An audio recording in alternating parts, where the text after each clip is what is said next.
السلام علیکم۔ امید کرتی ہوں آپ سب بخیریت ہوں گے۔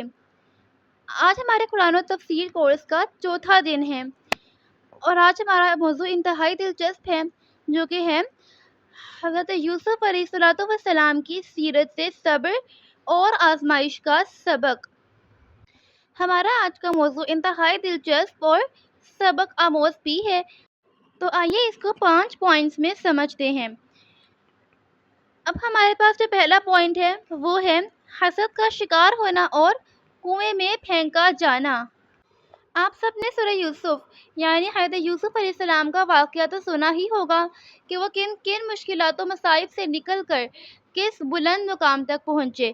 تو آج ہم حضرت یوسف علیہ السلام کے واقعے کو ہی قرآن پاک کی روشنی میں اور اس کی تفسیر کی روشنی میں مختصراً سمجھیں گے، کیونکہ پورا سمجھیں اتنا تو ہمارے پاس وقت بھی نہیں ہے اور نہ ہی اتنی ہماری عقلیں ہیں کہ ہم اس کو مکمل سمجھ سکیں۔ کیونکہ قرآن پاک ایک ایسی کتاب ہے جس کی ہر آیت میں، ہر لفظ میں، ہر کلمے میں ہزار طرح کے معنی مراد لیے جاتے ہیں اور ہم ہر معنی کو نہیں سمجھ سکتے۔ تو آئیے اپنے پہلے پوائنٹ کے متعلق آیت کریمہ سنتے ہیں، پھر اس کی تفسیر سمجھتے ہیں۔ بسم اللہ الرحمن الرحیم۔ وَالْقُفَّةُ فِي غَيَابَتِ الْجُبِّ، ترجمہ اور اسے گہرے کنویں میں ڈال دیا۔ یہ سورہ یوسف کی آیت نمبر 15 ہے۔ اب آئیے ہم اس کی تفسیر سنتے ہیں۔ بسم اللہ الرحمن الرحیم۔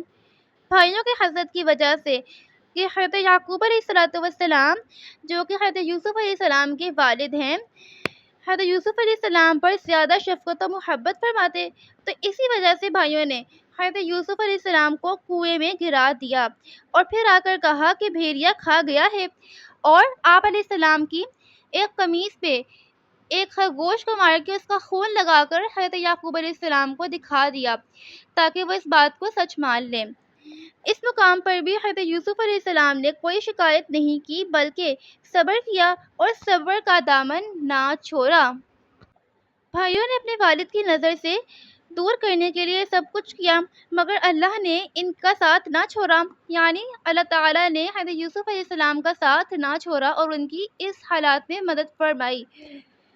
حضرت یوسف علیہ السلام تنہا تھے، بے بس تھے، مگر صبر کے ساتھ اللہ پر بھروسہ کیے رکھا اور اللہ ہی نے ہر مشکل میں ان کی حفاظت فرمائی۔ اب اس آیت سے ہم لوگوں کو 2 سبق ملتے ہیں۔